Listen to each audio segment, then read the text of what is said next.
Halo sahabat Undiksa, salam harmoni. Senang sekali saya Junia Siti bisa kembali menjumpai Anda dalam Bincang Undiksa.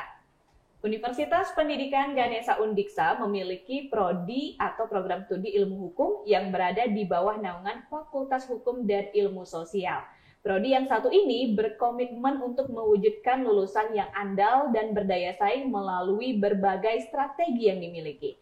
Nah, dalam penerimaan mahasiswa baru 2022 ini, kira-kira strategi apa yang dimiliki oleh program studi ilmu hukum? Dan untuk mengetahui lebih jauh lagi tentang program studi ilmu hukum yang ada di Undiksa, kita sudah menghadirkan narasumber yaitu Koordinator Program Studi Ilmu Hukum, Ibu Niputu Rai Yuliartini, SHMH. Selamat pagi, Bu Rai. Selamat pagi, Mbak Juni. Kabarnya gimana, Bu Rai? Ya, Astungkara sampai saat ini sehat dan baik. Iya, sehat dan baik. Kalau Bu Rai ini biasanya semuanya ceria gitu ya? Ya, harus ceria, bangun mood setiap hari. Iya, terbukti dari warna lipstiknya udah ceria sekali. Ya, karena kalau misalnya kita berwarna apa-apa, segi pemakaian bajunya, aksesorisnya itu tentu mencerminkan karakter dan bisa membangun mood atau vibes lah istilahnya seperti sekarang ini. Bener-bener bagus banget. Sekarang kita akan membahas tentang program studi yang Ibu ampu gitu ya, ilmu hukum yang ada di Undiksa. Boleh diceritakan sedikit sebenarnya prodi ilmu hukum yang ada di Undiksa itu seperti apa, Ibu?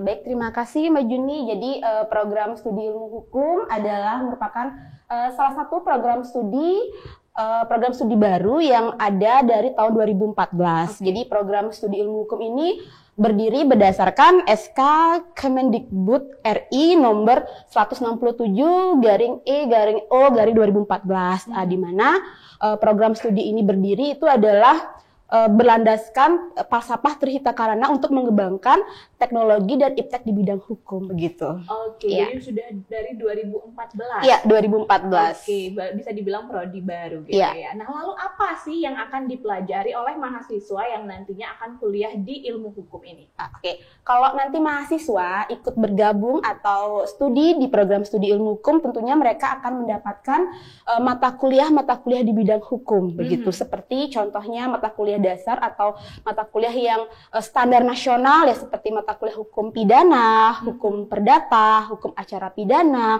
hukum acara perdata, pengantar ilmu hukum ataupun pengantar hukum Indonesia. Itu salah satu beberapa mata kuliah yang akan dipelajarin atau diperoleh oleh mahasiswa-mahasiswa yang kuliah di program studi ilmu hukum. Oke, jadi itu beberapa pembelajaran ya yang akan diperoleh oleh mahasiswa yang akan belajar di prodi ilmu hukum. Nah, nantinya setelah lulus sebenarnya mahasiswa yang kuliah di prodi ilmu hukum ini akan bisa menjadi apa gitu? Karena kebanyakan orang masih berpikir kalau kuliah di Undiksa nanti jadi guru nih habis lulus. Nah, guru hukum gimana nih?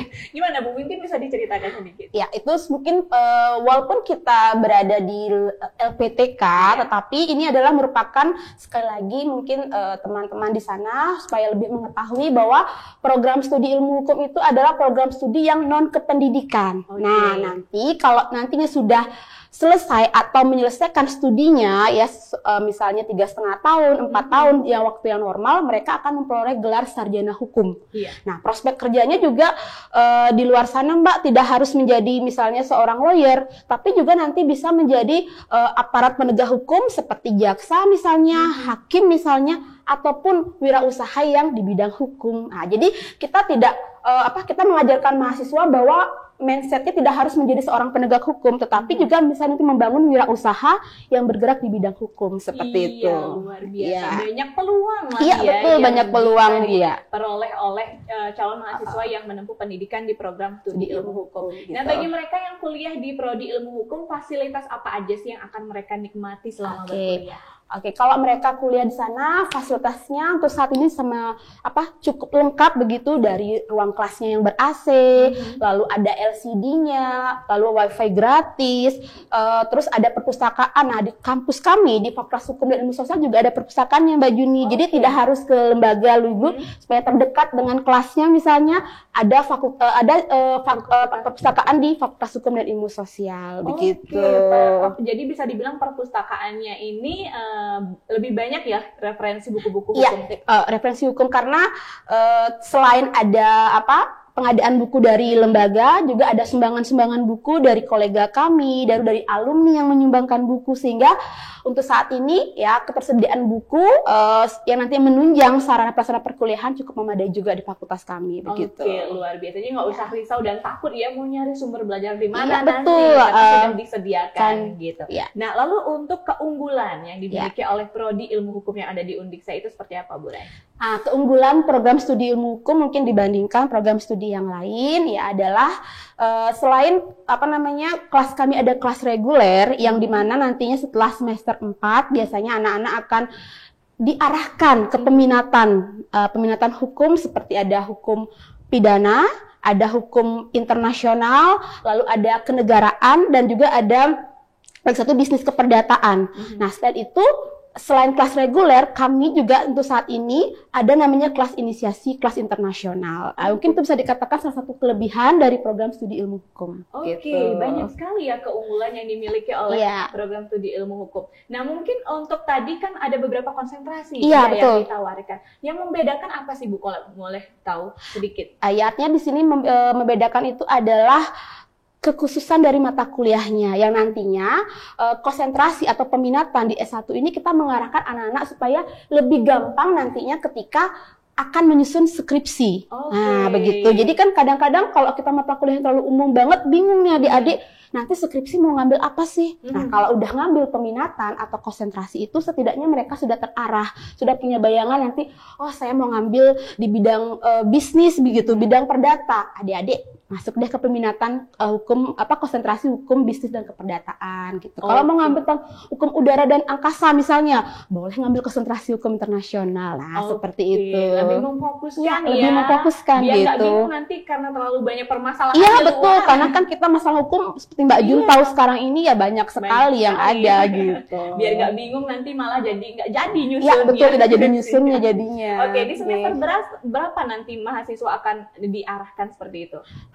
Mulai dari semester, kalau kita lihat kurikulum yang lama, mereka dari semester 4, tapi kalau ikutin kurikulum Merdeka Belajar Kampus Merdeka, mereka mulai di semester 5 seperti itu. Oke, di semester kelima sudah mulai gitu ya. Oke, nah lalu untuk proses pembelajaran, sekarang ini kan masih masa pandemi. Iya, betul. Proses pembelajaran seperti apa yang diterapkan untuk di prodi ilmu hukum ini sendiri? Ya, kalau mungkin tidak jauh berbeda dengan program studi yang lain, di mana sistem pelajaran masih mempergunakan online. Ya, karena kenapa kita sangat takut juga kalau nantinya, kalau misalnya kita tatap muka secara langsung, itu akan memberikan kekhawatiran juga bagi kesehatan bagi semua. Jadi sama seperti program studi yang lain, mempergunakan online dengan mempergunakan misalnya e-learning yang ada di lembaga yang sudah disediakan oleh kampus tercinta kita ini. Yang kedua juga bisa melalui platform Zoom, ataupun Webex ataupun yang lainnya. Begitu, Mbak. Banyak sekali platform yang disediakan untuk pembelajaran. Jadi nggak usah khawatir nanti takut malah nggak diajar nih sama dosennya gara-gara pandemi gitu. Jadi bisa gampang diajarkan gitu ya. Nah, lalu untuk kompetensi dari para dosennya dan ketersediaan para dosen pengajar di prodi ilmu hukum ini seperti apa, Bu Rai? Ya, jadi adik-adik kalau nantinya bergabung di program studi kami, jangan takut, jangan ragu bahwa ketersediaan ataupun kompetensi di dosen yang ada di program studi ini sangat mumpuni di bidangnya. Kami, walaupun kami belum ada guru besar secara spesifik yang di bidang ilmu hukum, tapi kami sudah ada yang doktor dan magister ilmu hukum begitu. Iya. Nggak usah diragukan. Iya, gitu, berdasarkan pengalamannya juga yang ada di luar begitu.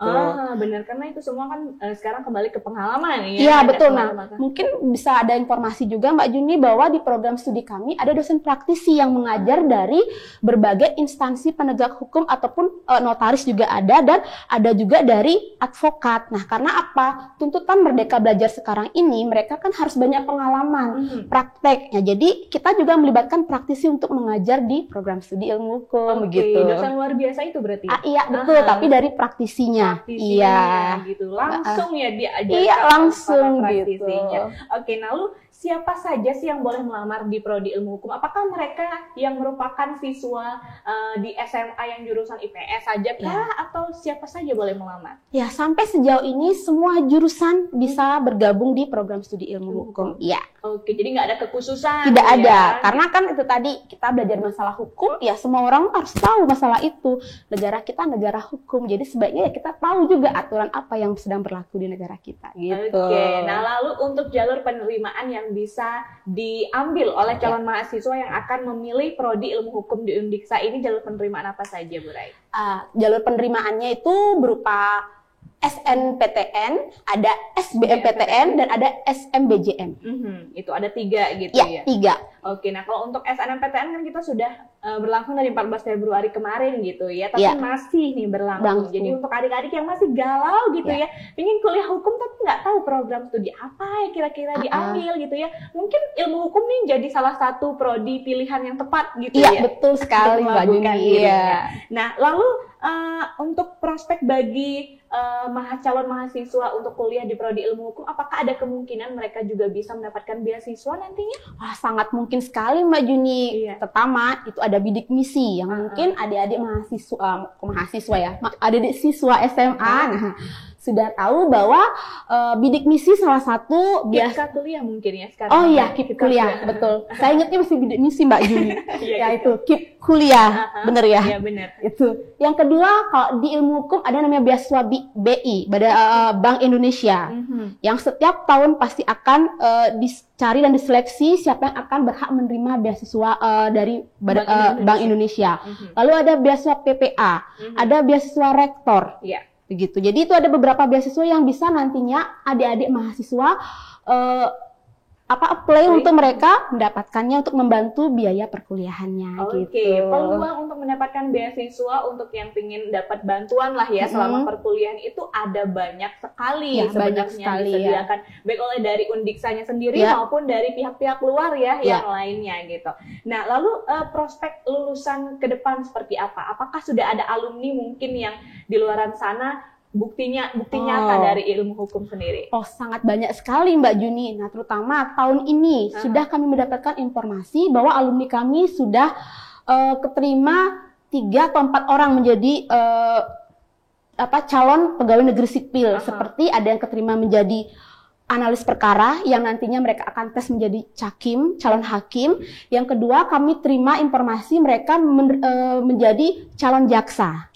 Iya, dan sebelum-sebelumnya sudah ada mahasiswa kami yang keterima juga menjadi pegawai di Badan POM dan juga ada di pengadilan. Nah, seperti itu. Nah, selain itu juga banyak sekali alumni-alumni kami menjadi seperti lawyer ya, dan ada juga kuliah menjadi calon notaris begitu, Mbak. Iya, dan juga ada alumninya yang sampai melanjutkan studi di luar negeri juga. Ya, betul. Seperti mungkin kemarin saya lihat di podcastnya ada Lukas itu yang sudah keterima LPDP yang nantinya mungkin dia akan kuliah di antara Korea atau di Malaysia.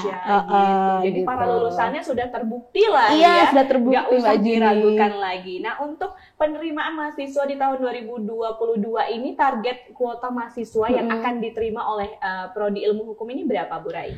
Nah, untuk kuota untuk tahun ini sebanyak 240 mahasiswa, Mbak Juni gitu. 240 mahasiswa. Lumayan, tapi pastinya seleksinya sangat ketat. Iya, harus diseleksi supaya kita nantinya membangun menseleksi orang-orang yang nantinya bisa lebih mampu menjadikan kampus kita ini lebih maju ke depannya begitu. Iya, benar sekali, untuk menghasilkan lulusan yang unggul. Iya, betul, yang unggul dan berdaya saing tinggi. Ya, benar. Nah, satu hal yang pasti juga menjadi pertanyaan untuk sahabat Undiksa di luaran sana, untuk akreditasi prodinya sendiri seperti apa? Ya, untuk akreditasi untuk sampai saat ini akreditasi di program studi ilmu hukum itu adalah akreditasinya baik.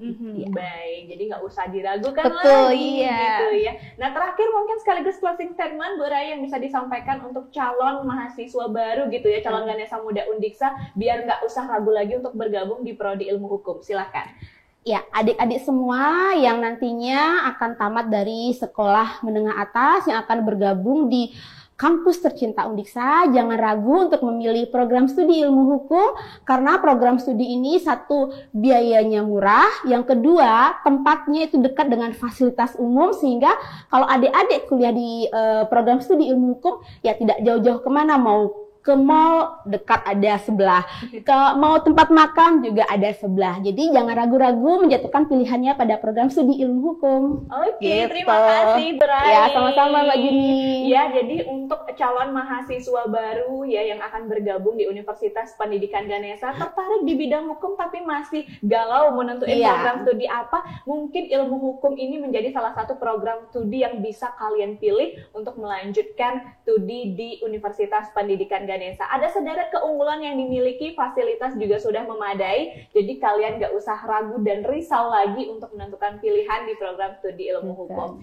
Jangan lupa untuk yang sudah menyaksikan video ini, jika dirasa bermanfaat, bisa di-share ke semua sosial media yang kalian punya. Jangan lupa di-like juga videonya. Yang belum subscribe, silakan subscribe channel YouTube Universitas Pendidikan Ganesha. Kalau ada saran masukan bisa ditinggalkan juga di kolom komentar. Dan untuk informasi lebih lanjut terkait penerimaan mahasiswa baru, mungkin tadi yang terlewat untuk mendengarkan atau kurang jelas lagi, bisa langsung dicek di websitenya Universitas Pendidikan Ganesha ya, di undiksa.ac.id.